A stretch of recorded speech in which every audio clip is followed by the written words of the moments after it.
Next, we shall be going over to Mombasa in a short while. Enjoy Junior Karisa, and she is at Jomvu, where they're getting involved in a tree planting exercise that's been organized by the Kenya Forestry Service to preserve the mangrove forest down there. That is a whole, ecosystem that is, part of Kenya's greenery and always attracts people, and also has got the cultural significance of the people. So over to Junior Karisa, who's at Jomvu. Junior, over to you. Good morning, we are coming to you live from Jomvu, where today we are marking the International Day for the mangrove, conservation of the mangrove ecosystem. And joining me right now is the CAS of Environment and Forestry, who today is leading this community to plant over 3,000 mangrove propagules, which are the seedlings, so that they can be able to preserve this particular ecosystem. So let me just bring in the CAS to just tell us today what we are, what they are targeting to, how many seedlings they're targeting to plant, and going forward what this exercise for today means for the people of Jomvu. Welcome. Thank you very much. My name is Mohammed Elmi, CIS Environment. We're here today in partnership with a lot of partners, Eden being the biggest who have adapted this forest, this area, to plant mikoko or mangrove. Mangrove is one of those very important plants. In terms of carbon sequestration, it does 10 times the tropical forest or the other forest. In terms of benefit for wood and all that, it's available. But more importantly, it even prevents what you call tsunamis. When they come, if there is enough mangrove, they're able to stop it. So it's got quite a lot of benefits. Today here, the target is to plant over 300,000, and in partnership with Eden Restoration. And we believe within a short time, maybe the next 3 years, the whole of the coastline would have been rehabilitated. We believe about 60% is degraded. No, 40% is degraded, and those 40% are being rehabilitated now with a lot of push led by Kenya Forest Service and Ministry of Environment. Thank you. What is degradation done for the ecosystem here at the coast? When that degradation happens, first and foremost, there's a wider application for environment. As I said, mangrove sequestrate 10 times more than other trees. The other one is that traditionally people benefit, the people who live around it will benefit from it. And the benefits are many. And if it is restored, they can sustainably harvest, like Lamu. There is a ban now.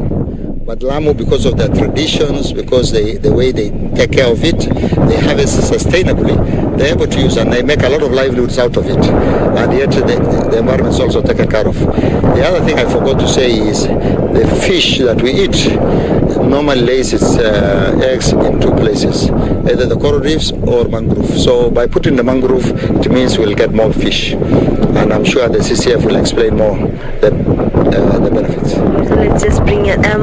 Does it mean that us, the human, has endangered the species here in mangrove? And what exactly can the community do as you've planted the trees? What can the community do so that they can safeguard this ecosystem? Thank you. Indeed, one of the major objectives of the International Day of Mangroves, which is marked on every 26th of July every year, is actually to create awareness among the communities and among all other partners that we have.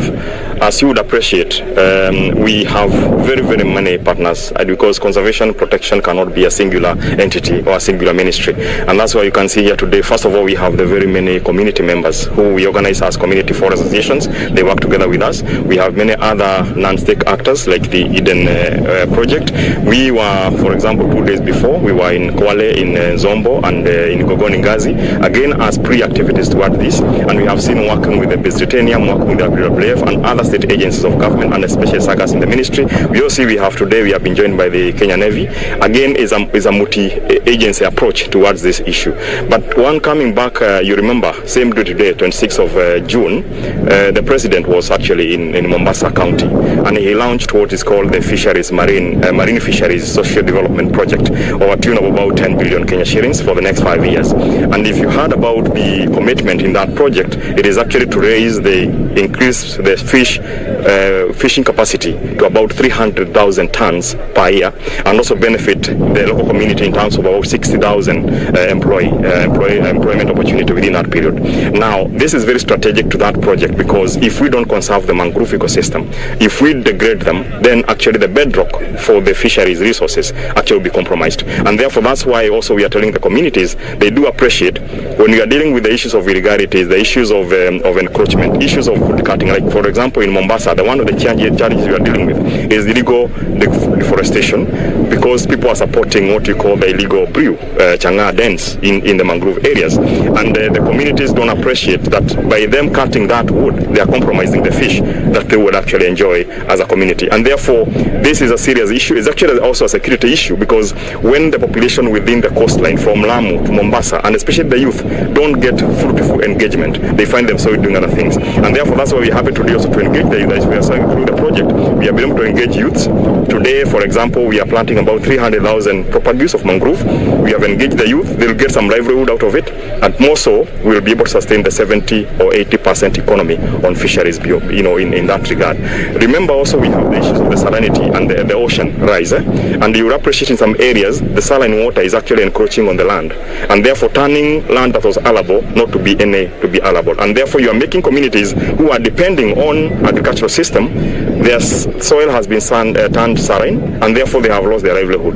Again, it's because we have destroyed our ecosystem, both terrestrial and also the marine ecosystem. And therefore, it's a strong day for us as Kenya Forest Services Ministry to rally all Kenyans wherever they are, and try to create awareness that we must come together to protect and manage and highly conserve the mangrove ecosystem. You have seen today also we have been able to launch two boats, marine boats, to enhance surveillance, and I'm happy that Eden Project have also done a total of 9 surveillance boats that are going to support our ecosystem, our Kenya Forest Service rangers, to work from Mombasa, Kwale, Kilifi, Tana River, and in Lamu. And to us, this is a very good welcome, for the day. Today, they have also adopted about 4,000 hectares of mangrove area that they're going to be able to restore, and today was the first step working towards that.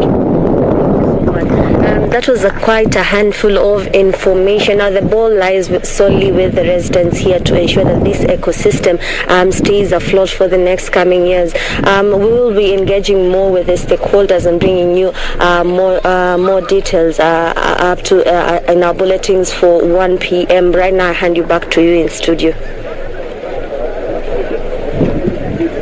Carissa, who is at Jomvu, where seedlings of the mangrove tree are being planted, and